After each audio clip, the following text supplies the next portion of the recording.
Pakistan is really having, a lot to do with Afghanistan. They are extremely involved with the interior policy of this country. They have their fingers in everything in Afghanistan right now.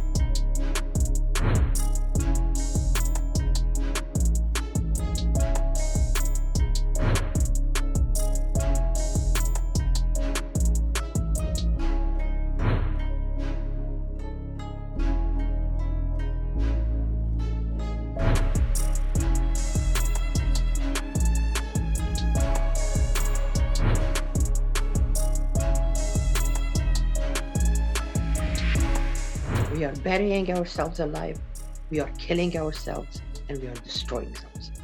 Please don't do this. Work with us, we are going to be working with you. So let's see. Let's have talks. Let's have understanding. Islam is a wonderful religion, but let's not do it this way. Please. This is 21st century. And 21st century by itself means something. So the world is moving ahead. We should be also moving ahead. We can't be moving backwards. It was 7th March 1979, just a day before International Women's Day, when Iran's Khomeini announced that all women must wear hijab. The very next day, tens of thousands of women threw their hijab and marched in protest. After 40 years, Iranian women removed their headscarves and waved them defiantly in public, while some even burned their veils and threw them into bonfires. But it's not just Iran. The Islamic world is witnessing a revolution by women never seen before. A year and a half after the oppressive Taliban regime took over Kabul, a generation of Afghan women who had built a foundation of freedom for women in the last 2 decades are now using it to resist the reimposition of misogynist oppression by the new Taliban regime. Street protest slogans, social media posts, and other links illustrate a synergy between the movements. But the larger question remains: will the atrocities faced by the women of Middle East countries give rise to a revolutionary movement that will go down in history as the Islamic Women's Liberation War? Times Now speaks to Mahbouba Seraj, the founder of Afghan Women's Network. Listen in.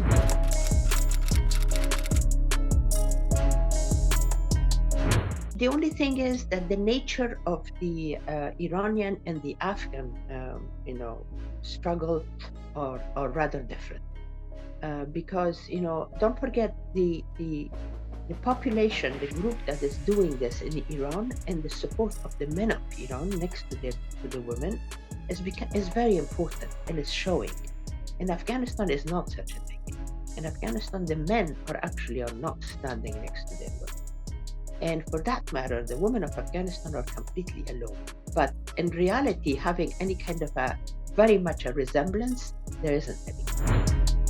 One lesson that Afghan women are drawing from Iran's protest is the need to have their men support them in their movement. The same was seen in December 2022 when male students staged a walkout from classrooms after female students were stopped from entering universities.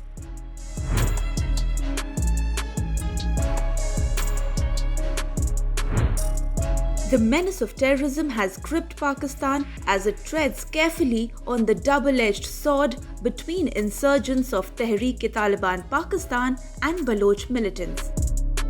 Recently, former Pakistan Prime Minister Imran Khan sparked a controversy when he said that the Afghanistan Taliban regime is pro-Pakistan. Tensions between Islamabad and Kabul continue to rise, and clashes along the disputed Afghanistan-Pakistan border have been a recurring problem. Since the Taliban took over Afghanistan in August 2021, the frequency of such clashes has only increased. The larger question remains: can Afghanistan afford sour ties with Pakistan? At this point in time, to tell you the honest truth, Pakistan is really having, a lot to do with Afghanistan. They are extremely involved with the imperial policy of this country. They have their fingers in everything in Afghanistan right now. And Pakistan should really think about this, that this is not, a good time to do this with Afghanistan, but they're doing it anyways, I guess.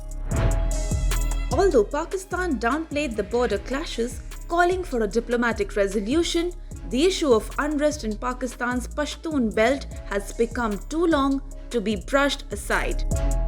And if the world is sitting around anyways watching, so why not? Another game is going to start on this side, and there's going to be, fightings and God knows. So yeah, it is going to escalate, and it is going to be something that because the Taliban are not afraid and to tell Pakistan really don't get involved with our situation, and they kept on telling and they kept on showing it, but Pakistan does not want to pay attention to this, and Pakistan right now is at the position not to do that and not to involve Afghanistan, but unfortunately they are. So let's see what is going to happen next.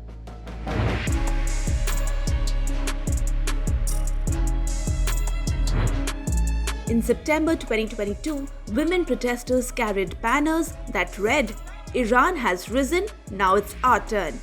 In addition, there were slogans raised that said, "From Kabul to Iran, say no to dictatorship."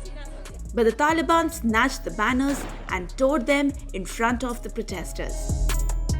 Although the Taliban regime has extinguished all potential sources of hope for many, Afghan women are striving to convert their courage into some real change on the ground. There's, a whole lot of the things are really being done from outside Afghanistan by the women in diaspora, because the women of Afghanistan, they have their hands tied. We can't really do anything, literally. I'm so sad and so upset.